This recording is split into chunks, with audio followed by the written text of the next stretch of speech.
Quero neste dia meditar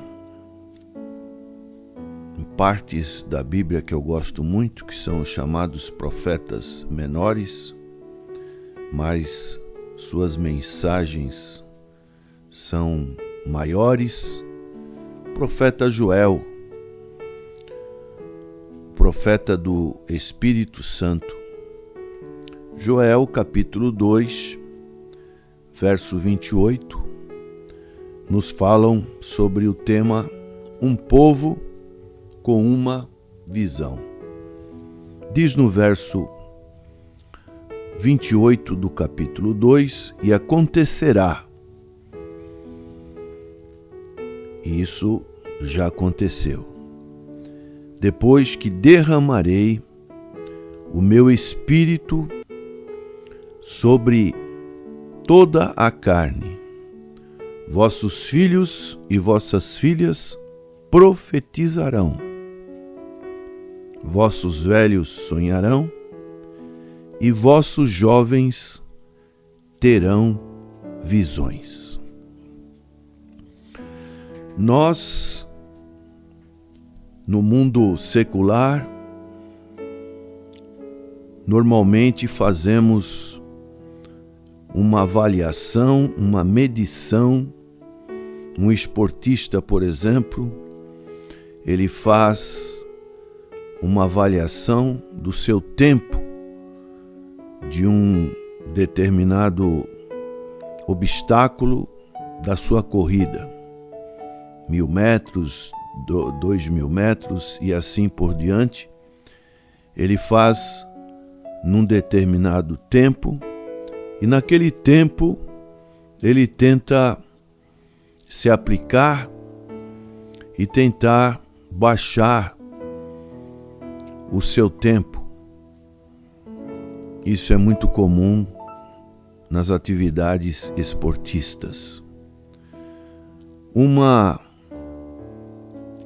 empresa costuma fazer o seu balanço mensal, balanço anual. Uma família também costuma fazer o seu balanço naquele ano, como foi, como não foi, o que foi feito, o que não foi feito. Então, medir as atividades é algo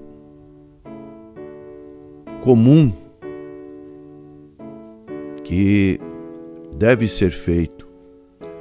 Um país, por exemplo, ele mede a sua balança comercial, o seu produto interno bruto. Quando precisamos fazer uma cirurgia ou fazer um determinado exame, é nos pedido um exame de sangue. E ali naquele exame de sangue é dado quanto você tem de hemácias, hemoglobinas, colesterol, plaquetas e por aí vai. A mesma coisa no exame de urina. Assim, costumamos medir as atividades e também no nosso organismo. E como podemos avaliar, medir a igreja? Como saber do desempenho da igreja? Quais seriam o que poderemos denominar os seus indicadores? A frequência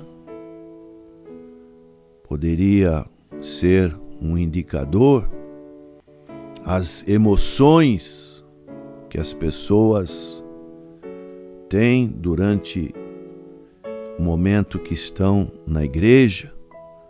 Outros poderiam pensar no faturamento da igreja, na renda da igreja. está produzindo bem, como uma verdadeira empresa? Como então medir a atividade da igreja? Como podemos entender uma igreja como uma igreja dentro dos padrões bíblicos?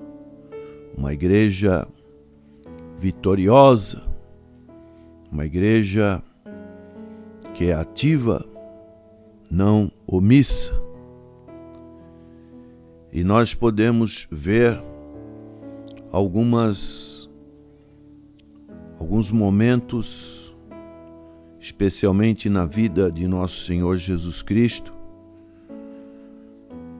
como quando ele falou do bom samaritano, em Lucas, capítulo 10, nos falam sobre isso.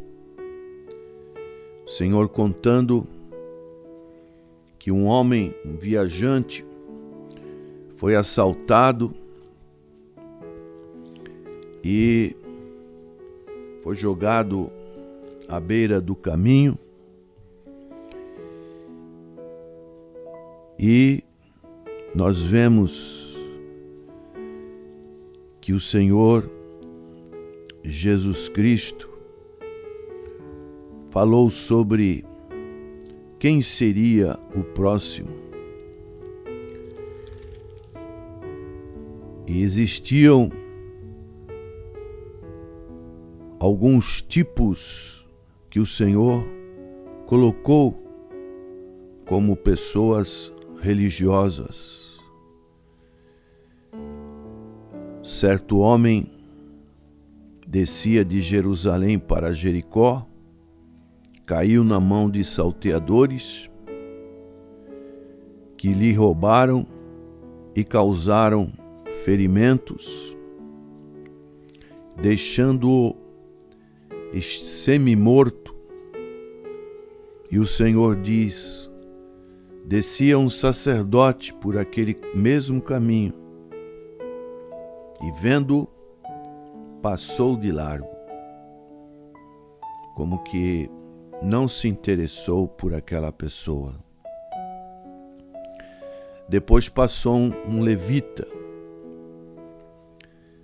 que também passou de largo. E Jesus falou de um certo samaritano, uma pessoa que não se tinha tanto relacionamento, comunhão com os judeus. Mas esse samaritano passou de perto, vendo-o, compadeceu-se dele. Chegando, pensou-lhe os ferimentos, aplicando óleo e vinho, colocando sobre o seu próprio animal, levou-o para uma hospedaria e tratou dele. Deixou 2 denários com o hospedeiro e disse: cuida deste homem, e se alguma coisa gastares a mais, eu te indenizarei quando voltar. O Senhor estava falando do próximo. E a igreja do Senhor, ela tem que mostrar piedade para com o próximo. Por isso, esse tema, um povo com uma visão. Nós temos na nossa natureza criada por Deus um par de olhos. Não temos somente um olho, mas um par de olhos para poder enxergar melhor as coisas. E esses olhos, eles têm que serem bem utilizados. Falamos especialmente no sentido espiritual. Temos um exemplo muito triste com relação à mulher de Ló. Quando 2 anjos foram salvar Ló e seus familiares, eles disseram para não olhar para trás. Mas a mulher de Ló, com seu coração nas coisas de Sodoma e Gomorra, ela olhou para trás e ela se transformou numa estátua de sal. Da mesma maneira, podemos ver que faltou visão para Geazi, quando os exércitos inimigos estavam cercando a casa do profeta Eliseu. O profeta Eliseu estava tranquilo, porque ele via um exército muito maior, que é o exército celestial, e ele pediu para que Deus abrisse os olhos de Geazi, porque Geazi não enxergava este exército celestial. O mesmo aconteceu com Sansão, que teve seus olhos furados, e temos que ter uma visão das coisas espirituais. Saulo de Tarso, ele não tinha visão das coisas de Deus.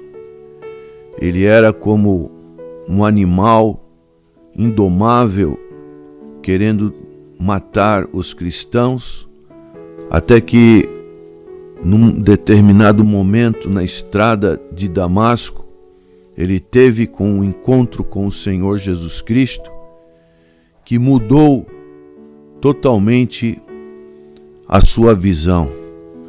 Mas para mudar a sua visão, ele inicialmente ficou cego, até que o discípulo Ananias orou por ele para restaurar a sua visão. Em Mateus, no Sermão do Monte, o Senhor Jesus, ele fala o seguinte, no capítulo 6, verso 22. São os olhos a lâmpada do corpo. Se os teus olhos forem bons, todo o teu corpo será luminoso. Se, porém, os teus olhos forem maus, todo o teu corpo estará em trevas. Portanto, caso a luz que há em ti sejam trevas, que grandes trevas serão. Quem nos ilumina é o Senhor Jesus Cristo, com a sua obra realizada na cruz do Calvário, e atualmente o Consolador, o Espírito Santo, como diz o texto aqui de Joel, capítulo 2, verso 22. O Senhor derramaria o seu Espírito sobre toda a carne, e nós teríamos uma visão adequada, como o Senhor Jesus mesmo disse para os seus discípulos: ficai em Jerusalém, até que do alto sejais revestidos de poder, e ser-me-eis testemunhas, tanto em Jerusalém, em Judéia e Samaria, e até aos confins da terra. Para que continuemos com uma visão perfeita, sem nenhuma catarata espiritual, sem precisar usar óculos, nós precisamos olhar para o Senhor Jesus Cristo. É o que nós encontramos no livro de Hebreus, capítulo 12, verso 2, que nos diz: olhando firmemente para o autor e consumador da fé, Jesus, o qual, em troca da alegria que lhe estava proposta, suportou a cruz, não fazendo caso da ignomínia, e está assentado à destra do trono de Deus. Uma visão clara, uma visão cristalina, uma visão em que a retina está boa. Nós devemos olhar para Jesus. Devemos também andar no Espírito. Devemos entender que nossas atitudes, como nos relacionamos com as pessoas, elas refletem a nossa comunhão com Deus ou não, refletem as características da nossa vida espiritual. É o que o Senhor Jesus acabou de dizer nesse Sermão do Monte. Se estamos cheios do Senhor Jesus, nós vamos ter uma visão de luz, uma iluminação clara na nossa vida.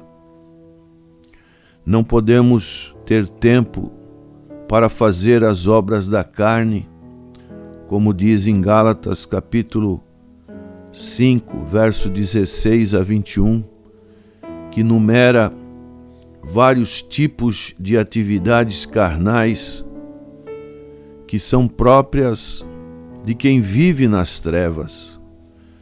Mas, quando andamos na luz, quando temos uma visão clara das coisas espirituais, nós vamos andar no Espírito.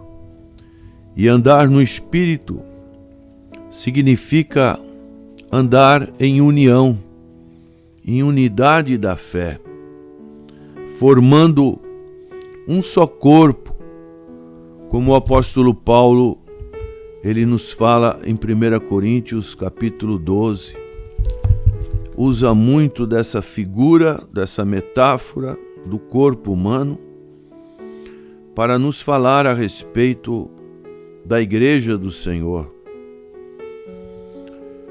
onde ele fala de os dons são diversos, mas o Espírito é o mesmo. E ele fala das diversidades nos serviços, mas o Senhor é o mesmo. Ele fala da diversidade nas realizações, mas é o mesmo Deus, é quem opera tudo em todos. E a manifestação do Espírito é concedida a cada um. Para quê, Paulo? E ele diz, visando a um fim proveitoso, que é o crescimento da Igreja do Senhor. E ele fala também sobre a unidade orgânica. Quando vemos essa palavra orgânica, significa que é um organismo, é uma massa, como nós ouvimos na semana passada o nosso irmão pastor Edson Oliveira comparar a igreja como um saco de batatas. Batatas de diversos tamanhos que precisam passar pelo fogo, o fogo do Espírito Santo, e tem o processo de tirar a casca da batata, e esse é um processo, às vezes, um tanto que dolorido, mas depois é colocado numa prensa essas batatas e elas são amassadas, prensadas, e aí forma-se uma massa, um purê, e ali cada um de nós perde a sua identidade, porque o que funciona é um organismo, como nós estamos fazendo agora de manhã aqui, eu e esses 4 jovens que estão aqui do meu lado, nós formamos um organismo vivo. Com qual finalidade? De levar o Evangelho de nosso Senhor e Salvador Jesus Cristo. Paulo, ele utiliza muito dessa figura e é muito interessante, especialmente para aqueles que estudam o corpo humano. Como é que o pé vai ficar sozinho? Como o ouvido vai ficar sozinho? Como o olho? Que adianta um olho sem o corpo? Portanto, essa é uma figura da Igreja do Senhor, o corpo de Cristo. E o corpo de Cristo, ele precisa ter uma genuína paixão pelas águas. Ele tem que ser um corpo elegante, de preferência. Nós podemos ver no livro de Provérbios, capítulo 30, verso 29 a 31, diz assim o sábio Salomão: há 3 que têm passo elegante.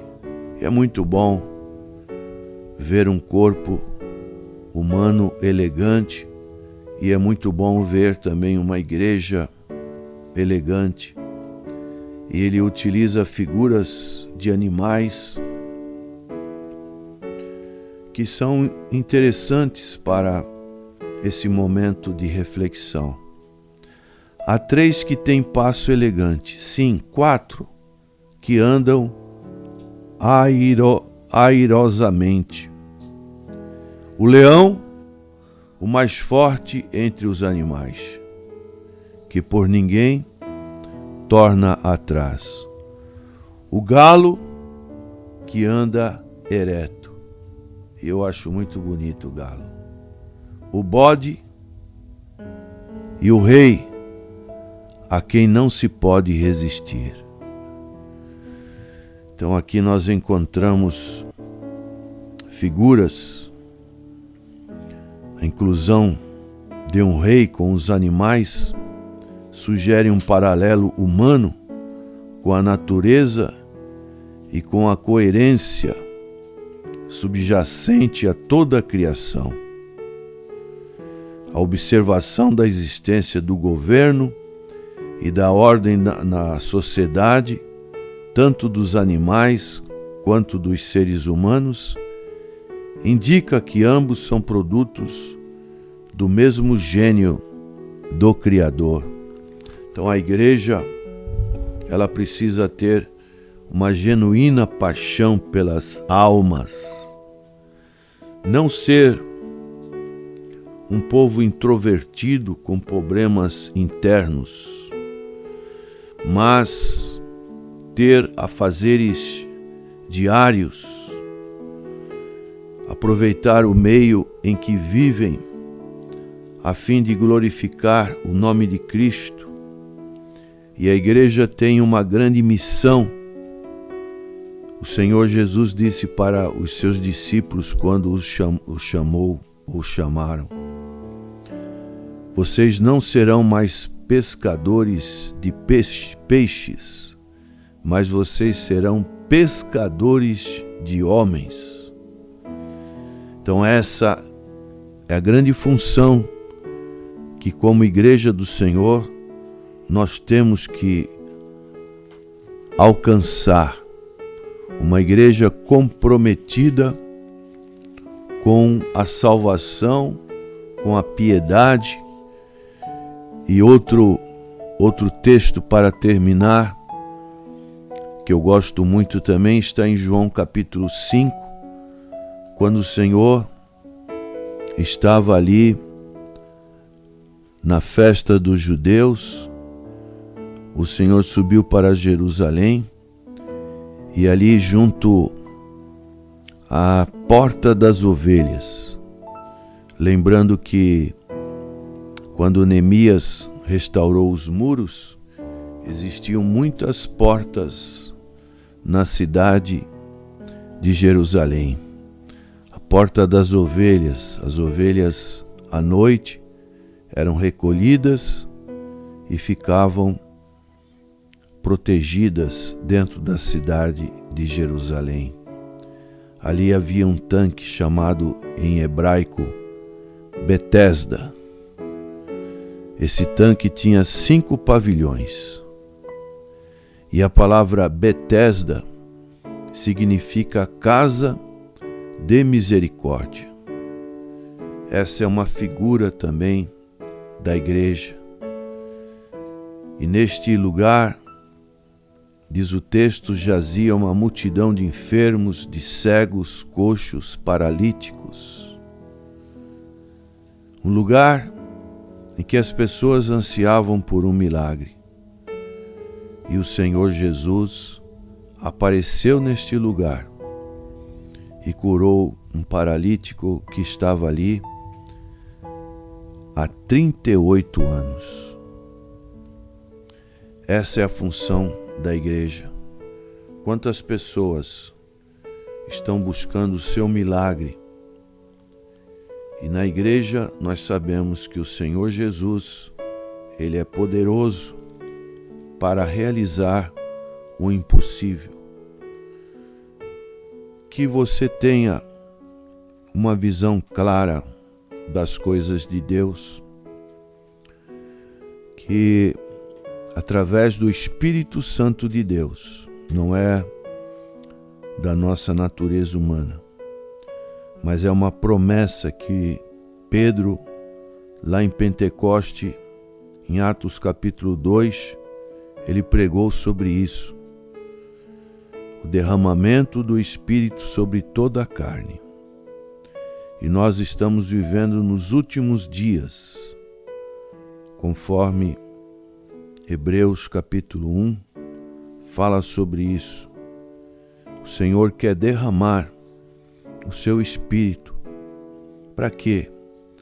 Para que realmente possamos fazer a obra que o Senhor tem nos confiado. Que Deus te abençoe e que você seja cheio do Espírito Santo de Deus e tenha uma visão correta, não somente da sua vida, mas também da sua inclusão na igreja do Senhor Jesus Cristo. É a nossa oração. Amém.